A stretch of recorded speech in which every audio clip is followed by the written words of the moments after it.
কোন মসজিদে যদি, কোন মসজিদের জায়গায় যদি কোরআনুল কারীম শিক্ষা ব্যবস্থা করার আগে ওই মসজিদে এসি লাগানো হয়, তো হয়তো বা ওই এসির টাকা জায়েজ হবে।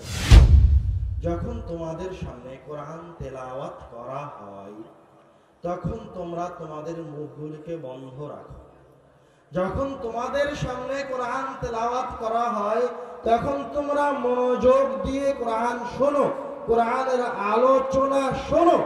যদি তোমরা মনোযোগ দিয়ে মুখ বন্ধ করে কোরআন তেলাওয়াত শ্রবণ করেছো, বিনিময়ে আল্লাহ রাব্বুল আলামিনের পক্ষ থেকে যতক্ষণ তোমরা শ্রবণ করবে ততক্ষণ পর্যন্ত রহমত অবতীর্ণ হতে থাকবে। এটা হচ্ছে কোরআনুল কারীম শোনার মর্যাদা। এবার আসে عن البراء بن عازب رضي الله تعالى عنه قال براء بن عازب رضي الله تعالى عنه বলেন كان رجل يقرأ سورة الكهف وعنده فرس مربوط بشدنين। একদা একজন ব্যক্তি বসে থেকে সূরা কাহফ তেলাওয়াত করছে আর তার পাশে দড়ি দিয়ে একটা ঘোড়া বাঁধা আছে। ফাতাওয়াশাতু সাহাবাতুন, কোরআন তেলাওয়াত করতে করতে তাকে উপর থেকে একটা মেঘখণ্ড ঘিরে ধরলো।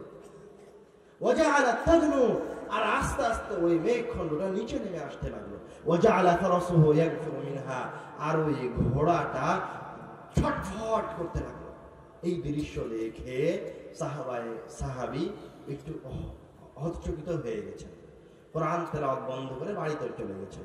ফালাম্মা আসবাহা আতান নবী সাল্লাল্লাহু আলাইহি ওয়াসাল্লাম ওয়া যাকারা যালিকা লাহু, সকাল হতেই মুহাম্মদ সাল্লাল্লাহু আলাইহি ওয়াসাল্লামের কাছে ছুটে এসে ঘটনা বলেছেন, হে আল্লাহর রাসূল, গতকালকে সন্ধ্যায় এমন এমন ঘটনা ঘটেছে।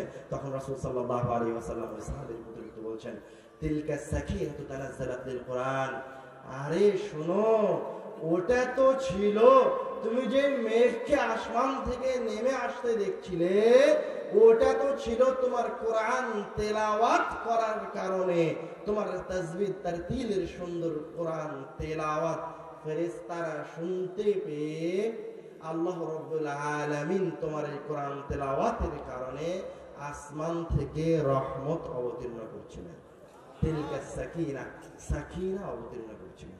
আর একটা রিওয়ায়াতে আসছে তিলকাল মালাইকাতু দানাত লিসাউতিকা, তারা ছিল ফেরেশতাদের একটা দল, তোমার সুন্দর কোরআন তেলাওয়াত শুনে তারা আসমান থেকে জমিনে নেমে আসছিল। লাউ ক্বরা'তা লা আসবাহাত ইয়ানজুরুন নাসু ইলাইহি, তুমি যদি কোরআনুল কারীম পড়া বন্ধ না করে সকাল পর্যন্ত কোরআন তেলাওয়াত করতে থাকতে, তাহলে ফেরেশতারা তোমার চারপাশে দাঁড়িয়ে দাঁড়িয়ে তোমার কোরআন তেলাওয়াত শ্রবণ করতে থাকতো। সাহাবায়ে কেরামগণ মদিনার অন্য অন্য মানুষেরা ফেরেশতাদেরকে দাঁড়িয়ে দাঁড়িয়ে দেখতে পেত। লা তাতাওয়ারুহুম, তারা মানুষকে দেখে ফেরেশতারা পালিয়ে যেত না, মনোযোগ দিয়ে কোরআন শ্রবণ করত। এটা হচ্ছে কোরআনুল কারীম শ্রবণের মর্যাদা। বুঝতে পারেন এই আয়াত আর এই হাদিস আমি কেন বললাম? এটা হচ্ছে কোরআনুল কারীম শ্রবণের মর্যাদা।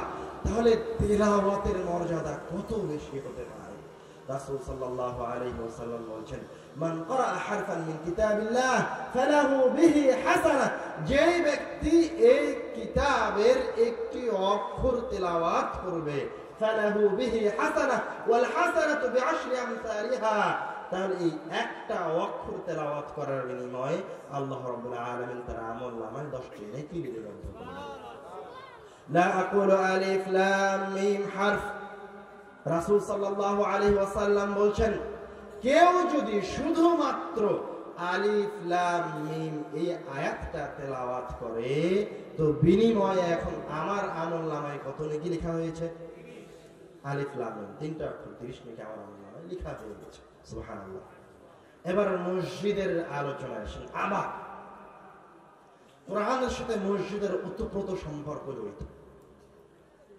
عن عقبة بن عامر رضي الله تعالى عنه قال خرج رسول الله صلى الله عليه وسلم ونحن في الصفة, রাসূল সাল্লাল্লাহু আলাইহি ওয়াসাল্লাম তার বাড়ি থেকে বের হয়ে আসলেন, আমরা মসজিদে নববীর বারান্দায় বসে আছি।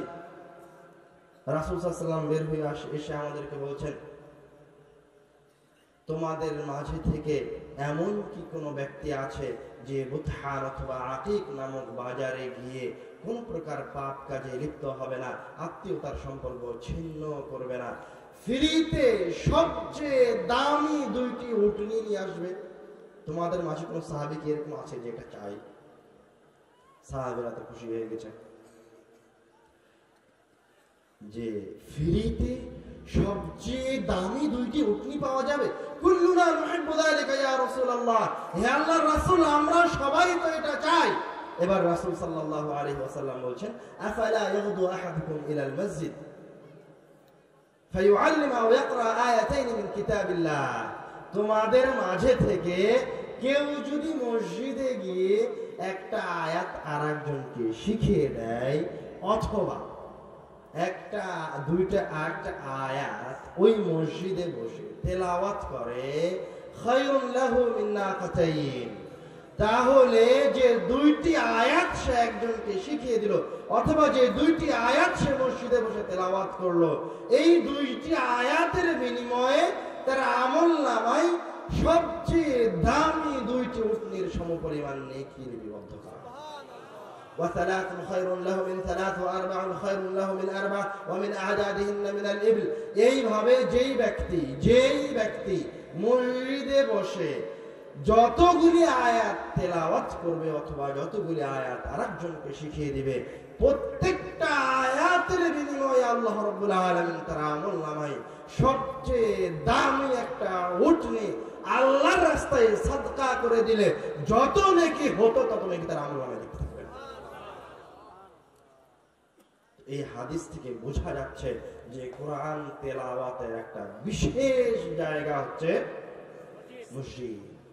মসজিদে গিয়ে কোরআন তেলাওয়াত করতে হবে, মসজিদে কোরআন শিক্ষার ব্যবস্থা থাকতে হবে, বাধ্যতামূলক থাকতে হবে। রাসূল সাল্লাল্লাহু আলাইহি ওয়াসাল্লামের যুগে, সাহাবীদের যুগে, তাবেঈদের যুগে, তাবেঈদের যুগে প্রায় 400 শতাব্দী পর্যন্ত মুসলমানদের শিক্ষা ব্যবস্থা ছিল মসজিদ কেন্দ্রিক। তারা সবকিছু মসজিদেই শিখত। আমি যে আজহার বিশ্ববিদ্যালয়ে পড়াশোনা করেছি, ওই আজহার বিশ্ববিদ্যালয় আগে মসজিদের মাঝে ছিল। একটা পিলারের পাশে বসে এক একজন বিদ্বান দার্স দিতেন। কোন পিলারের পাশে ফিকহের দার্স হতো, কোন পিলারের পাশে তাফসীরের দার্স হতো, কোন পিলারের পাশে হাদিসের দার্স হতো। শুধু তাই নয়, দুনিয়াবি জীবনের যে সমস্ত ইলম আছে সেগুলিও মসজিদেই চর্চা হতো। কোন পিলারের পাশে বসে ইলমুল হান্দাসা, ইঞ্জিনিয়ারিং এর দার্স হতো, কোন পিলারের পাশে বসে ইলমুত তিবে, ডাক্তারি বিদ্যার দার্স হতো। তো শিক্ষা ব্যবস্থা ছিল মসজিদ ভিত্তিক। এবং রাসূল সাল্লাল্লাহু আলাইহি ওয়াসাল্লাম যখন মক্কা থেকে মদিনায় হিজরত করে আসলেন, সবার আগে মসজিদ নির্মাণ করে মুসলমানদের শিক্ষা ব্যবস্থা করলেন মসজিদ। এবার আপনি আমার ওই সব প্রশ্নের উত্তরে আসবেন যে আপনি লাঞ্ছিত কেন, আপনি অপমানিত কেন, আপনি অপদস্থ কেন? আপনার কাছে তো কোরআন মাজিদের অভাব নাই, আপনার কাছে তো মসজিদের অভাব নাই, আপনার কাছে অভাব কিসের? আপনি অশিক্ষিত মুসলিম। আপনার বাপ মুসলমান ছিল তাই আপনি মুসলমান, আপনার বাপ আহলে হাদিস ছিল তাই আপনি আহলে হাদিস। রাসূল সাল্লাল্লাহু আলাইহি ওয়াসাল্লাম সাহাবীগণ যখন যে এলাকায় গেছেন, যে এলাকা জয় করেছেন, সবার আগে মসজিদ করে মসজিদে শিক্ষা ব্যবস্থা চালু করেছেন, ইসলাম শিক্ষা ব্যবস্থা চালু করেছেন। যেদিন ইকরা বিসমি রাব্বিকাল্লাযী খালাক এই আয়াত অবতীর্ণ হয়েছে, ওই দিনই কি মুসলমানরা অর্ধ পৃথিবীর শাসক হয়ে গেছে? হয়নি।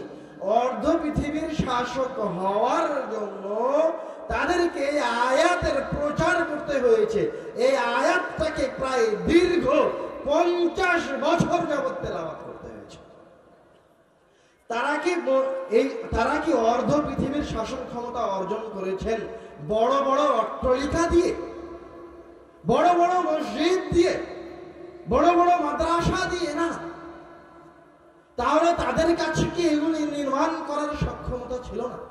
যে ওমর রাদিয়াল্লাহু তাআলা আনহু অর্ধ পৃথিবীর শাসক, সেই ওমর রাদিয়াল্লাহু তাআলা আনহু আর ওই সময় সাহাবীরা কি মক্কায় আর মদিনায় চাইলে 2টি সুন্দর চাকচিক্য উন্নত ডিজাইনের মসজিদ নির্মাণ করতে পারতেন না? পারতেন না? পারতেন না? পারতেন, কিন্তু তারা করেননি। তারা এগুলোর পিছনে সময় ব্যয় করেননি, তারা এগুলোর পিছনে কোনোদিন অর্থ সম্পদ ব্যয় করেননি। তারা জানতেন এগুলো হচ্ছে মরিচা। আমার টুটা ফাটা বিদ্যা, আমি যতটুকু বুঝি তাতে আমার কাছে মনে হয়েছে রাসূল আর সাহাবী সালাফদের জীবনী থেকে আমি যতটুকু বুঝেছি তাতে মনে হয়েছে কোন মসজিদে যদি, কোন মসজিদের জায়গায় যদি কোরআনুল কারীম শিক্ষা ব্যবস্থা করার আগে ওই মসজিদে এসি লাগানো হয় তো হয়তো বা ওই এসির টাকা জায়েজ হবে না। ওই মসজিদে যদি কোরআন শিক্ষা ব্যবস্থা না করার আগে কোন দল এসে, তার সংগঠন এসে তাদের পতাকা উত্তোলন করতে চায় তো ওই পতাকা উত্তোলন করা জায়েজ হবে না। কেননা রাসূল করেনি, সাহাবী করেনি, তাবেঈ করেনি, তাবেঈ করেনি, 400 শতাব্দীতে কেউ করেনি। মসজিদে যে কোনো মূল্যে, যে কোনো উপায়ে ইসলাম শিক্ষা ব্যবস্থা থাকতে হবে। আপনি অপদস্থ কেন? আপনি মূর্খ কেন? আপনি অপমানিত কেন? আপনার পাড়ার মসজিদে কেউ কোরআন তেলাওয়াত করে না তাই? এই বিশ্বাস আপনাকে রাখতে হবে। এই বিশ্বাস সাহাবীদের কাছে ছিল। আপনি দেখেন তাদের বিশ্বাস দেখেন, তারা 313 জন সাহাবী 1000 সৈন্যের বিরুদ্ধে যুদ্ধ করেনি। কাদের শক্তি বেশি ছিল? কাফের মুশরিকদের না মুহাম্মদ সাল্লাল্লাহু আলাইহি সাল্লামের? কাফের মুশরিকদের 1000 সৈন্য ছেড়ে দিলাম, মুতার যুদ্ধে 4000 5000 সৈন্য 2 লক্ষ সৈন্যের বিরুদ্ধে যুদ্ধ করেছে। শক্তি কাদের বেশি ছিল, মুসলমানদের না খ্রিস্টানদের? শক্তি মুসলমানদের কোনোদিনই বেশি ছিল, কিন্তু তারা ছিল শিক্ষিত মুসলমান। তারা জানতো যে কোরআনকে আমি অন্তরে লালন করি, এই যে কোরআনকে আমি অন্তরে ধারণ করি, যে কিতাবের একটা আয়াত আমার মুখস্থ আছে, যে কিতাবের একটা আয়াতকে নিয়ে আমি চিন্তা ভাবনা করছি, এই কিতাবের একটা আয়াতের একটা শব্দ এই রোম পারস্যের দুর্গকে খণ্ড বিখণ্ডিত করে দিতে সক্ষম। এই বিশ্বাস তাদের অন্তরে ছিল। তাহলে আবার দেখেন মুহাম্মদ সাল্লাল্লাহু আলাইহি ওয়াসাল্লাম যখন খন্দকের যুদ্ধে ক্ষুধার্ত অবস্থায়, মনোযোগ দিয়ে শোনেন, যখন ক্ষুধার্ত অবস্থায় খন্দকের যুদ্ধে পরীক্ষাকরণ করা হচ্ছে, তখন তার কাছে খাওয়ার মতো কিছু নাই। এরা কি বেকুব না? এই যে আপনারা এদিক থেকে ঢুকছেন কেন, হইচই করছেন কেন? সবাই চুপ থাকেন।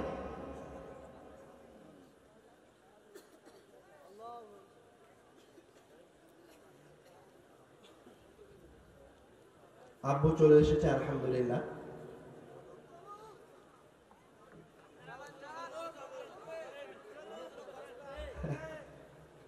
আলোচনা করব।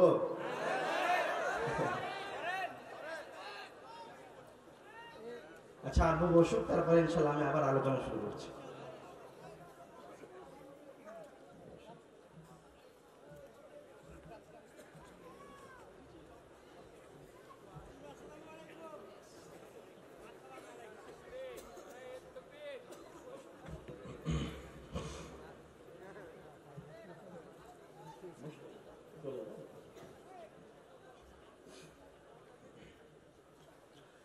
আমরা আলোচনা করতে করতে এই পর্যায়ে একটা ঘটনার দিকে যাচ্ছিলাম, যে শিক্ষিত মুসলমানের বিশ্বাস আর অশিক্ষিত মুসলমানের বিশ্বাসের মাঝে আকাশ জমিন তফাৎ আছে।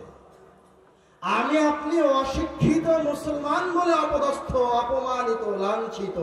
আমি আপনি যদি শুধু শিক্ষিত মুসলমান হতাম, আমার আপনার ঈমান যদি শিক্ষিত ঈমান হতো, তো আমরা আজও সবচেয়ে শ্রেষ্ঠ জাতি হিসেবে বিবেচিত থাকতাম। আমাদের মাথার মুকুট সবচেয়ে উঁচু হতো, আমাদের সম্মান সবচেয়ে বেশি হতো। নাই কেন? আমি আপনি অশিক্ষিত মুসলমান। শিক্ষিত মুসলমানের ঈমান দেখেন। আমরা বলছিলাম মুহাম্মদ সাল্লাল্লাহু আলাইহি ওয়াসাল্লাম যখন খন্দকের যুদ্ধের পরীক্ষা খনন করছেন, তখন তার খাবার নাই, ক্ষুধার্ত ব্যক্তি, তার পোশাকটা ঠিক মতো নাই, পোশাক জোটে না যায়। যারা একবেলার খাবার জুটে না, সেই ব্যক্তি তৎকালীন সময়ের পরাশক্তি রোম পারস্যের ব্যাপারে কত বড় কথা বলছে। যারা খাবার নাই, বুঝতে পারেননি, একবেলার খাবার নাই, অস্ত্র নাই, পোশাক আশাক নাই, ওই ব্যক্তি খন্দকের যুদ্ধে পরীক্ষাকরণ করার সময় বলছে যে মুসলমানেরা রোম পারস্য জয় করে নেবে। এখন যদি আমি বলি তো আপনি হাস্যকর মনে করবেন যে অর্থ কিছু নাই, অর্থ অস্ত্র নাই, ওই কি দিয়ে যুদ্ধ করবে ভারতের সাথে, ওই কি দিয়ে যুদ্ধ করবে আমেরিকার সাথে, ওই কি দিয়ে যুদ্ধ করবে ফ্রান্সের কাছে, অবস্থা অস্ত্র নাই। এ কথা আমি আপনি কেন বলি? আমি আপনি অশিক্ষিত মুসলমান, তাই আমি আপনি জানি না কোরআনুল কারীমের একটা আয়াতের কত শক্তি আছে, একটা কোরআনুল কারীমের একটা শব্দের কত শক্তি আছে, আমরা এই বিষয়ে অজ্ঞ। কিন্তু সাহাবায়ে কেরামগণ মুহাম্মদ সাল্লাল্লাহু আলাইহি ওয়াসাল্লামের ওই বাক্যকে ওইভাবে বিশ্বাস করেছেন, কেননা তারা ছিলেন শিক্ষিত মুসলমান। তারা ওই হাদিসকে অক্ষরে অক্ষরে বিশ্বাস করতেন, যে হাদিসে রাসূল সাল্লাল্লাহু আলাইহি ওয়াসাল্লাম বলেছেন, ইন্নাল্লাহ তাআলা লা ইউআযযিবু কলবান আল কুরআন, আল্লাহ রাব্বুল আলামিন ওই অন্তরকে কোনদিন শাস্তির সম্মুখীন করবেন না, ওই অন্তরকে আল্লাহ রাব্বুল আলামিন কোনদিন পরীক্ষা কঠিন বিপদে ফেলবেন না, যে অন্তর কোরআনুল কারীমকে ধারণ করে। ওই অন্তরকে আল্লাহ রাব্বুল আলামিন কোনদিন শাস্তির সম্মুখীন করবেন না। এই হাদিসের শেষের অংশে আসেন, রাসূল সাল্লাল্লাহু আলাইহি ওয়াসাল্লাম বলেছেন, ইন্না হাযাল কুরআনা মা'জাবাতুল্লাহ। এইবার সাহাবীদের ঈমানের কাছে আসেন, তারা জানে, তারা এই হাদিসটা অক্ষরে অক্ষরে জানতো। ইন্না হাযাল কুরআনা মা'জাবাতুল্লাহ, এই কোরআন মাজিদ হচ্ছে এই জমিনে, এই মাটিতে, এই জমিনের উপরে আল্লাহ রাব্বুল আলামিনের মেহমানখানা, দস্তরখানা, আল্লাহ রাব্বুল আলামিনের পক্ষ থেকে মুসলমানদের জন্য সেফ হাউস। মান দাখালা ফীহি ফাহুয়া আমিন। যেই ব্যক্তি এই কোরআনুল কারীমকে দিয়ে আল্লাহ রাব্বুল আলামিনের কাছে যে কোনো বিপদ থেকে আশ্রয় চাইবে, আল্লাহ রাব্বুল আলামিনের কাছে এই কোরআনুল কারীম তিলাওয়াত করার মাধ্যমে যে কোনো যুদ্ধের ময়দানে, যে কোনো পরাশক্তির সামনে যদি আল্লাহ রাব্বুল আলামিনের কাছে আশ্রয় চায়, ফাহুয়া আমিন, স্বয়ং আল্লাহ রাব্বুল আলামিন তাকে আশ্রয় দান করবে। তো এই বিশ্বাস সাহাবীদের মাঝে ছিল, কারণ তারা এই হাদিসটা জানতো, তারা এই হাদিসের উপর বিশ্বাস রাখতো, তারা ছিল শিক্ষিত মুসলমান। ওরা জানতো যে রাসূল সাল্লাল্লাহু আলাইহি ওয়াসাল্লাম যদি বলে যে রোম পারস্য আমরা জয় করতে পারবো, আর যদি 50 জন সাহাবীকে পাঠিয়ে দেয় রোম পারস্য জয় করার জন্য, তাহলে ইলমুল ইয়াকিন, তারা দৃঢ় বিশ্বাসের সাথে একদম অন্ধভাবে এটা বিশ্বাস করতো যে আমরা 50 জন যোদ্ধা, আমরা 50 জন সাহাবী মিলে রোম পারস্য জয় করে নেব। আমি ওই কথাই রাসূল সাল্লাল্লাহু আলাইহি ওয়াসাল্লামের ওই কথাকেই বর্তমান সময়ের সাথে বলছি। যদি মুসলমানরা শিক্ষিত ঈমান অর্জন করে, প্রত্যেকটা সন্তান যদি কোরআনুল কারীম শিখে ফেলে, প্রত্যেকটা মানুষ, আমি আপনি সবাই যদি আবার ঈমানটাকে শিখে অর্জন করি, কোরআন তেলাওয়াত করতে শিখি, তারপরে যদি পরাশক্তির সাথে যুদ্ধ করতে যাই শিক্ষিত ঈমান নিয়ে, আর যদি পরাশক্তিরা ড্রোন নিয়ে আসে, পারমাণবিক বোমা নিয়ে আসে, আর আমাদের অস্ত্র যদি ঘরের বঠি হয়, আমাদের অস্ত্র যদি বাঁশঝাড়ের বাঁশ হয়, আমাদের যদি আর কোন অস্ত্র না থাকে, তো আল্লাহ রাব্বুল আলামিন মুসলমানদের ঈমানের কারণে, ওই শিক্ষিত ঈমানের কারণে, ওই বাঁশ দিয়েই, আপনার ঘরের ওই বঠি দিয়েই পরাশক্তিদের সাথে যুদ্ধে লিপ্ত হওয়ার পরে আল্লাহ রাব্বুল আলামিন বিজয় এই মুসলমানদেরকেই দান করবে। কিন্তু আমরা ভয় করি, আমাদের ঈমানই তো নাই, নাম কাস্তা। আমি বললাম না, আপনার বাপ ছিল মুসলমান তাই আপনি মুসলমান, আমার বাপ ছিল মুসলমান তাই আমি মুসলমান, আমার বাপ ছিল আহলে হাদিস তাই আমি আহলে হাদিস। আহলে হাদিসের কোনো কিছুই নাই আমার কাছে, কোনো কিছুই নাই। এমনি নামে আহলে হাদিস, নামে আহলে হাদিস করি। কত শত শত আহলে হাদিস মসজিদ আছে যেগুলিতে আজও মক্তব চলে না। শত শত আহলে হাদিস মসজিদ আছে, শত শত অসংখ্য দল সংগঠন আছে যারা মসজিদ ভিত্তিক কোনো কার্যক্রম করে না। শয়তান আমাদেরকে ফাঁদে ফেলে রেখেছে। আমি আপনার আলোচনার শুরুতেই বলেছি যে শয়তান ওই জিনিসের সাথে, ওই জিনিসকে আপনাকে সবচেয়ে বেশি ওই জিনিস থেকে দূরে রাখবে যে জিনিস আপনার সবচেয়ে বেশি উপকারে আসবে। তো আপনার সবচেয়ে বেশি উপকারে কি আসবে? আল কোরআন। আপনার সবচেয়ে বেশি উপকারে কি আসবে? আপনার ইসলাম শিক্ষা। আপনি অর্জন করেন, নিয়ামত কি দিয়ে আসবে সেটা আপনাকে চিন্তা করা লাগবে। রিজিক কোথায় থেকে আসবে সেটা আপনাকে চিন্তা করা লাগবে না। আপনি শুধু শিক্ষিত হন, ইলম অর্জন করেন, আল্লাহ রাব্বুল আলামিন রুটি রুজির ব্যবস্থা করে দিবেন। তার কি রুটি রুজির অভাব পড়েছে? তার কি নিয়ামতের অভাব পড়েছে? অভাব পড়েনি। আল্লাহ রাব্বুল আলামিন চাইলে আগামীকালকে গ্রামের সকল মানুষকে কোটিপতি করে দিতে পারেন। পারেন না? পারেন না? পারেন। কিন্তু আমি আপনি মহান রব্বুল আলামিনের কাছে থেকে কোটি টাকা নিয়ে ধনী হতে চাই না। কারণ আমার আপনার ঈমান দুর্বল, শিক্ষা নাই। আমি আপনি হচ্ছে বস্তুবাদী। আমি জানি 5 ওয়াক্ত সালাত আদায় করলে, ফজরের সালাতটা জামাতে আদায় করলে, তাহাজ্জুদের সালাত আদায় করলে আল্লাহ রাব্বুল আলামিন আমার যাবতীয় ব্যবস্থা করে দিবেন। আমি জানি সকালে উঠে যদি কোরআন তেলাওয়াত করি, সন্ধ্যায় যদি কোরআন তেলাওয়াত করি, তো আল্লাহ রাব্বুল আলামিন আমার রিজিকের দায়িত্বভার গ্রহণ করবেন। এটা আমি জানি। কিন্তু আল্লাহ কিভাবে গ্রহণ করবেন এটা আমি দেখতে পাই না। কিন্তু আমি এটা দেখতে পাই যে আমি যদি সকালে ঘুম থেকে উঠে ভ্যানটা নিয়ে রাস্তায় বের হই, তো জোহরের আজান দিতে দিতে 300 টাকা ইনকাম করব। তা আমি আপনি হচ্ছি বুঝতে পারি। আমি আপনি আর আল্লাহ রাব্বুল আলামিনের কাছে কোটিপতি হতে চাই, আল্লাহর কাছ থেকে আর অর্থ সম্পদ নিতে চাই না। আমি আপনি অর্থ সম্পদ কোথায় নিতে চাই? নিজে অর্জন করে নিতে চাই।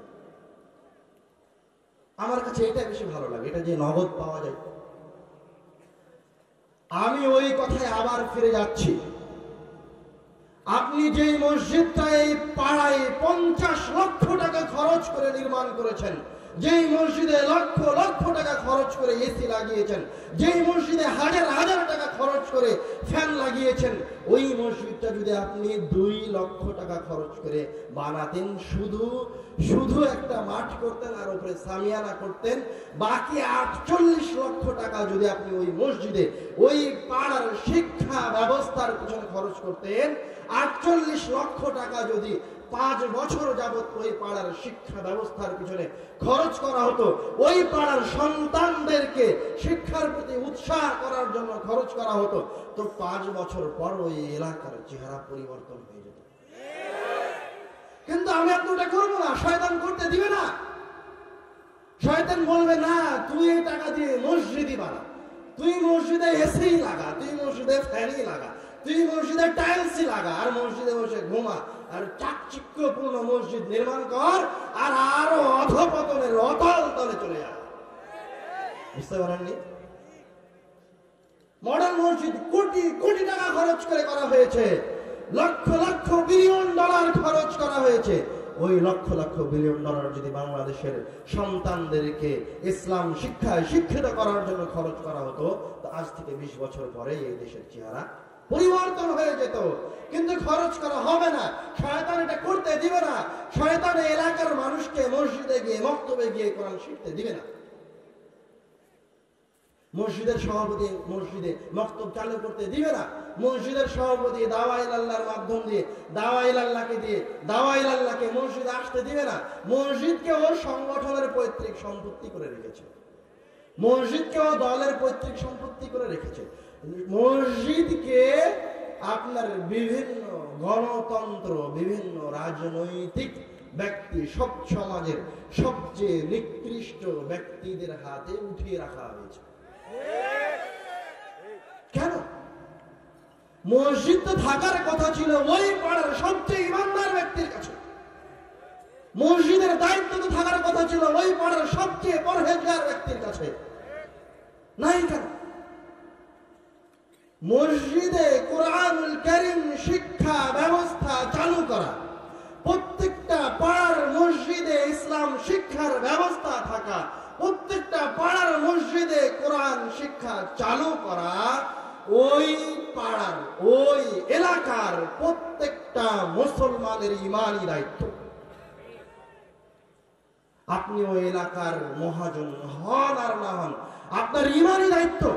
ওই মসজিদে, আপনার পাড়ার মসজিদে যদি কেউ না আসে, তো আপনি গিয়ে একাই মসজিদে গিয়ে কোরআন পড়েন আর আল্লাহর কাছে পানাহ চান। কিন্তু মসজিদে গিয়ে আপনাকে কোরআন তেলাওয়াত করতেই হবে, ওই পাড়াতে ওই গ্রামে আপনাকে কোরআনুল কারীম শিক্ষার ব্যবস্থা রাখতেই হবে, হবেই হবে। আমরা আলোচনার শেষের দিকে চলে যাই।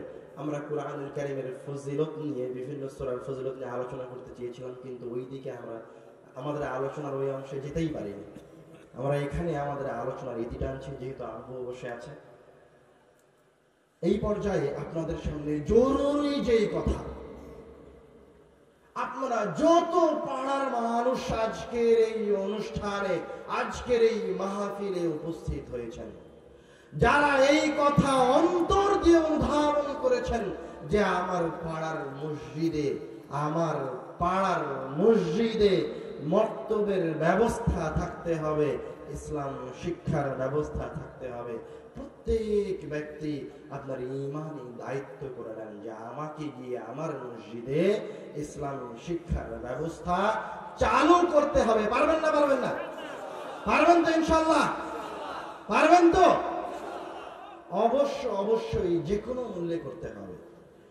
এবং আল জামিয়া সালাফিয়া আদ-দাওয়া ইলাল্লাহ, আমরা এগুলির পক্ষ থেকে বাংলাদেশের আনাচে কানাচে, গ্রামে গঞ্জে, পল্লী এলাকায় মসজিদগুলিতে মক্তব প্রতিষ্ঠা করার জন্য, মক্তব চালু করার জন্য জীবন বাজি রেখে চেষ্টা করছি। কেন চেষ্টা করছি বলেন দেখি? আমরা যখন মক্তবে যাই, তখন ওই মসজিদের কোনো মক্তব উদ্বোধন করতে যাই, কোনো মসজিদ উদ্বোধন করতে যাই, তখন যেতে আসতে ওই মসজিদের কমিটির কাছ থেকে, ওই পাড়ার মানুষের কাছ থেকে কোনো পাথেয় গ্রহণ করি না, ফিরে আসি। কেন যাই? আমরা আপনাদেরকে ভালোবাসি, আমরা চাই মুসলমানদের সম্মান আবার ফিরে আসুক। তো মুসলমানদের সম্মান যদি আবার ফিরিয়ে নিয়ে আসতে চায়, তো সবার আগে পাড়ায় মসজিদে আবার ইসলাম শিক্ষা নিয়ে আসতে হবে। একটা শিক্ষিত প্রজন্ম গড়ে তোলার জন্য মসজিদে শিক্ষা ব্যবস্থা আবশ্যক। কেন বলেন তো? বাংলাদেশের শতকরা 100% ছাত্রের মাঝে শুধুমাত্র 2% বা 3% ছাত্র মাদ্রাসায় পড়াশোনা করে, বাকি 97% ছাত্র স্কুলে পড়াশোনা করে। তো আপনি তাদেরকে কিভাবে ইসলাম শিখাবেন? তাদেরকে যদি আপনি ইসলাম শিখাতে চান, তো তাদেরকে মসজিদে বা কোনো একটা জায়গায় ধর্ম, ইসলাম, কোরআন, ঈমান শিখার ব্যবস্থা রাখতে হবে। আর এটা শিখার ব্যবস্থা মসজিদে এই জন্য করতে হবে, এটা রাসূলের সুন্নাত ছিল, তাবেঈদের সুন্নাত ছিল, তাবেঈদের সুন্নাত ছিল, এই জন্য মসজিদে করতে হবে। আমরা যদি 100% শিক্ষিত প্রজন্ম গড়ে তুলতে চাই, তাহলে প্রত্যেক পাড়ায় এই ব্যবস্থা রাখতে হবে। এই জন্য আমরা পাড়ায় ঘুরছি আর মক্তব চালু করার জন্য আপ্রাণ চেষ্টা চালাচ্ছি। এবং ইনশাআল্লাহ অচিরেই দিনাজপুরে, আপনাদের এই জেলায় আমরা মক্তব উদ্বোধনের জন্য আসব জানুয়ারির শেষের দিকে। জানুয়ারির 25 থেকে 30 তারিখ পর্যন্ত আপনাদের এই দিনাজপুর জেলায় এলাকায় পাড়ায় গিয়ে, মসজিদে গিয়ে মানুষের সাথে কথা বলে, কমিটির সাথে কথা বলে মসজিদ চালু করব ইনশাআল্লাহ। আপনারা থাকবেন তো ইনশাআল্লাহ? যদি মনে করেন যে আমাদের সম্মান আবার ফিরে আসুক, যদি মনে করেন দিনাজপুরবাসী আবার সম্মানিত, যদি মনে করেন এই এলাকায় আবার মহান রব্বুল আলামিনের নিয়ামত আসুক, তাহলে আপনাদেরকে এই মসজিদ ভিত্তিক মক্তব, এই মসজিদ ভিত্তিক কোরআন শিক্ষা ব্যবস্থায় আসতে হবে না? হবে না? অবশ্যই আসতে হবে। সুতরাং অবশ্যই এখন থেকেই রেডি হন, এখন থেকেই প্রিপারেশন নেন। আরেকটা কথা আপনাকে বলি, এই জায়গায় মাহফিল করে ইসলাম প্রতিষ্ঠা হবে না। কেন? একটা কথা বললাম, যে মক্তব ছাড়া শুধুমাত্র মাদ্রাসা দিয়ে ইসলাম প্রতিষ্ঠা হবে না। কেন? মাদ্রাসায় শুধুমাত্র শতকরা 2% ছাত্র পড়াশোনা করে, বাকিরা সবাই স্কুলে পড়ে। মাহফিল দিয়ে ইসলাম প্রতিষ্ঠা হবে না। কেন?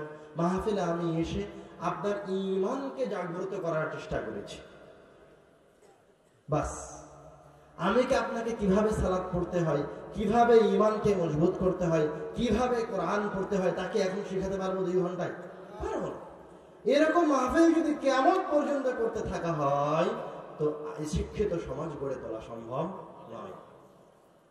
শিক্ষা বড় কঠিন জিনিস, দীর্ঘদিন যাবত এটার পিছনে লেগে থাকতে হবে, পিছনে হটা যাবে না। আমি কি বললাম? ইকরা বিসমি রাব্বিকাল্লাযী খালাক যেদিন অবতীর্ণ হয়েছে ওই দিন মুসলমানরা অর্ধ পৃথিবীর শাসন ক্ষমতা গ্রহণ করেনি। অর্ধ পৃথিবীর শাসন ক্ষমতা গ্রহণ করতে সবচেয়ে সম্মানিত জাতি হওয়ার জন্য ইকরা বিসমি রাব্বিকাল্লাযী খালাক এই আয়াতের দাওয়াত দিতে হয়েছে। এই আয়াত দীর্ঘ 50 বছর যাবত তেলাওয়াত করতে হয়েছে। তো আপনাকে মসজিদ আগামীকালকেই মক্তব খুলবেন মানে পরের দিন সব নিয়ামত পেয়ে যাবেন তা নয়। অন্তত 10 বছর যাবত জীবন বাজি রেখে এই কাজের পিছনে সময় দিতে হবে। এলাকার সব সন্তানকে মসজিদে উপস্থিত করার পিছনে জীবন বাজি রেখে কাজ করতে হবে, তাহলে এলাকার পরিবর্তন আসবে। আল্লাহ রাব্বুল আলামিন আমাদেরকে কোরআনুল কারীম বুঝে কোরআনুল কারীম অনুযায়ী আমল করার তৌফিক দান করুন, আল্লাহুম্মা আমিন।